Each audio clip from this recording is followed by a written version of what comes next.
Jambo zuri kabisa. Subira huvuta heri. Na pia mwenye pupa hadiriki kula tamu. Ni ukweli kabisa. Na pia mumo kwa humo bado Waswahili wao hao wakasema ngoja ngoja huumiza matumbo. Sasa nikisema hivi nasema hivi nikimaanisha nini? Tunapaswa pia tuweze kuchanganua na kuwa na muda wa kufafanua ya kwamba sio kila wakati ni wakati wa subira.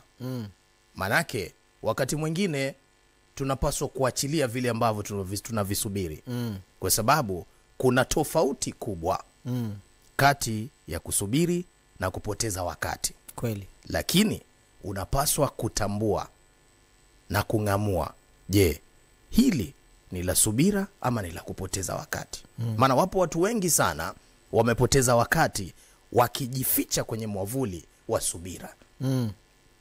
Sasa basi utakapotambua ya kwamba hili sio la subira, achana nalo. Kweli. Maana sio yote ni ya subira ya kuvuta heri. Mengine ni ya kupoteza muda.